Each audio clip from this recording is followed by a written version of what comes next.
బంగారం లాంటిది మన చేతుల్లో ఉంటే దాన్ని ఉపయోగించుకోవటం కాకుండా మాకు అధికారం వస్తే రాష్ట్రం సర్వనాశనం పర్లేదని వ్యవహరిస్తున్నారు. ఇప్పటికైనా మేలుకోకపోయినట్టయితే పచ్చటి రాష్ట్రంలో మీరు చుచ్చుపెట్టిన వాళ్ళు అవుతారు.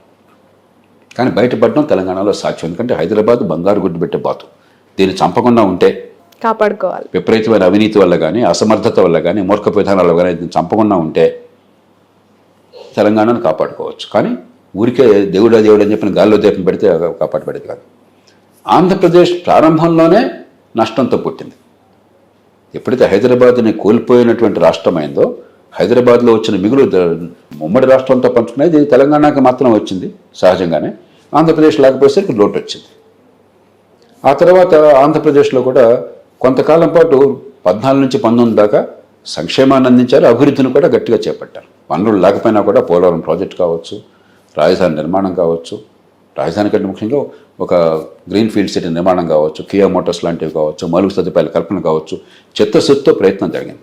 కొన్ని పొరపాట్లు రాజకీయంగా దొరికినా కూడా 2014 నుంచి 19 దాకా జరిగితే 2019 నుంచి అసలు అభివృద్ధి అంటే పాపము, సంక్షేమమే పరమార్థము, సంక్షేమమే పరిపాలన. అభివృద్ధిని అడిగితే వాడు పెత్తందారు, ఇది వర్గ పోరాటము, పేదలకు అభివృద్ధి ఎందుకు, పేదలకు రోడ్లు ఎందుకు, పేదలకు మౌలిక సదుపాయాలు ఎందుకు, మేము ఫ్రీగా ఇస్తున్నాం కదా, నెలలా బ్రహ్మాండంగా ఇస్తున్నాం కదా అని ఒక విచిత్రమైనటువంటి ప్రమాదకరమైన వాదన తీసుకొచ్చారు.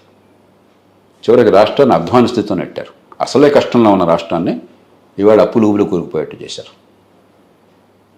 కాబట్టి ఈవేళ మళ్ళీ ఒకసారి సంక్షేమానికి అభివృద్ధికి సమతూకాన్ని పాటిస్తూ, పొదుపరితనాన్ని పాటిస్తూ, ఇతరులను చూసి తెలంగాణను మరో రాష్ట్రాలను చూసి లేని డబ్బులు ఖర్చు పెట్టడం కాకుండా మౌలికమైన క్రమశిక్షణ పాటిస్తూ మౌలిక సదుపాయాలను బాగు చేసి పెట్టుబడులను ప్రోత్సహిస్తే అయినా 3-4 ఏళ్ళు కనీసం పడుతుంది. ఒక 5-6 ఏళ్ళు కూడా పట్టచ్చు ఒక గాడిన పడడానికి. 2 రాష్ట్రాలు కూడా చూడడానికి ఒకే రకంగా అనిపించినా కూడా రెండుకి వేరువేరు కారణాలు ఉన్నాయి.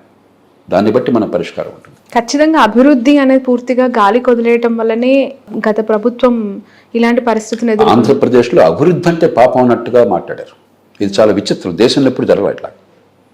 అభివృద్ధిని అడిగితే వాళ్ళంతా కూడా డబ్బున్న వాళ్ళు అడుగుతున్నారు, మీకెందుకు అభివృద్ధి? అది ధనికుల కోసం, డబ్బున్న వాళ్ళ కోసం అభివృద్ధి, పెత్తందారుల కోసం అభివృద్ధి. ఇది వర్గ పోరాటం, మేము ఈ వర్గం కోసం ఉన్నాం. చాలా విచిత్రమైన ప్రమాదకరమైన భాషను వాడారు, ప్రమాదకరమైన ఆలోచనలు పెట్టుకున్నారు, ప్రమాదకరమైన చర్యలు చేపట్టారు.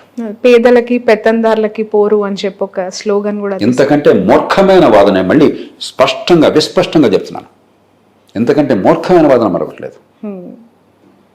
ఎందుకంటే మూర్ఖమైన వాదన మనకు ఇప్పుడు ఇతరుల పట్ల ద్వేషాన్నో లేకపోతే అసూయను పెంచడం చాలా తేలిక నిమిషంలో. కానీ ప్రపంచంలో ఎక్కడ అలా చేసినా కూడా ఆ దేశాలు సర్వనాశనం అయిపోయినాయి. ఆనాటి సోవియట్ యూనియన్ చూడండి, ఈనాటి ఉత్తర కొరియా చూడండి, క్యూబా చూడండి, వెనిజువేలా చూడండి, మరో దేశాలు చూడండి. ఇవన్నీ కొత్త విధానాలు కాదు, గతంలో చేపట్టారు.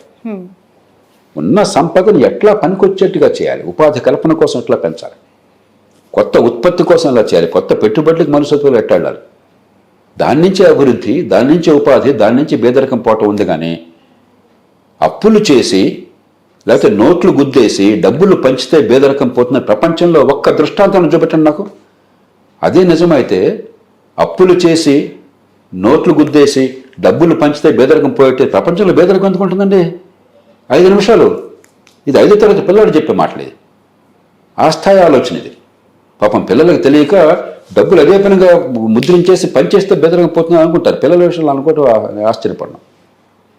నాయకుడు అనబడేవాడు, అధికారి అనబడేవాడు, ఇంగిత జ్ఞానం ఉందనుకున్నటువంటి గాడిద అప్పులు చేసి డబ్బులు పంపిణీ చేస్తే బెదరకం పోతుంది అనుకుంటే ఆ మాట ప్రజల ముందు ప్రచారం చేస్తే అంతకంటే మూర్ఖత్వం ఇంకేమైనా ఉందా? అంతకంటే అజ్ఞానం ఇంకేమైనా ఉందా? అంతకంటే మోసం ఇంకేమైనా ఉందా? బట్ సార్, ఆ సంక్షేమ పథకాల గురించి మాట్లాడుకుంటే ఇప్పుడు కూడా ఈ కూటమి ప్రభుత్వం సూపర్ 6 అనే పథకాలకు సంబంధించి ఇంత ఎర్లియర్ స్టేజ్లోనే చాలా ఇబ్బందులు పడే పరిస్థితికి వచ్చింది. ఖచ్చితంగా ఏమైందంటే రాజకీయంగా మీరు ఊబిలో కూరుకుపోయిన తర్వాత సంక్షేమం అనేది అందించకుండా ఓట్లు అసాధ్యమైన పరిస్థితి వచ్చిన తర్వాత సంక్షేమాన్ని కాదు అన్న, అందుకే సంక్షేమం వద్దని అంటలా. కానీ సంయమనాన్ని పాటించండి, పొదుపరితనాన్ని పాటించండి, ప్రజలకు వాస్తవాలు నచ్చ చెప్పండి. కనీసం అప్పు చేసి పప్పు కూడా తినకుండా ఉండండి. మీకు వచ్చేటువంటి పన్నుల డబ్బుల్లోంచి మీరు జీతభత్యాలకి, వడ్డీలకి, సంక్షేమానికి ఎంతైనా ఖర్చు పెట్టండి, మీ ఇష్టం. కానీ అప్పు చేసి ఆ డబ్బు దీన్ని ఖర్చు పెట్టి వచ్చే తల మీద భారం మోపితే అభివృద్ధి ఆదాయం పెరగట్లేదు, ఖర్చు పెరుగుతోంది, వడ్డీలు పెరుగుతున్నాయి, అప్పులు పెరుగుతున్నాయి, కాలక్రమేణా ఊబిలో కూరుకుపోతాం. కాబట్టి ఆ సమతూకం కావాలి. అంచేత ఒక పక్కేమో ఈ సమతూకాన్ని పాటించాలి, అప్పు చేసి పప్పుకూడు కాకుండా. రెండో పక్కన మిగతా వనరులతో, అప్పు తీసుకొచ్చిన వనరులనే కనీసం మిగతా వనరులతో వేగంగా నిజమైన మౌలిక సదుపాయాలు, పెట్టుబడులు ప్రోత్సహించడం, నైపుణ్యాన్ని, ఇందాక నైపుణ్యం గురించి మాట్లాడారు, నైపుణ్యాన్ని పెంచడం, సంపాదించే శక్తిని ఇవ్వటం, ఉపాధి కలిగించడము, శాశ్వతంగా నిజంగా పేదరికాన్ని తొలగించడం, ఈ రెంటిని సమపాల్లో చేయాలి. Okay sir, thank you so much. చాలా సమయం తీసుకున్నాను. Thank you. చాలా చాలా అద్భుతమైన విశ్లేషణ అండ్ మీ మాటల్లో థ్యాంక్స్ అలాట్. ఇది జేపీ గారితో special interview. That's all for me.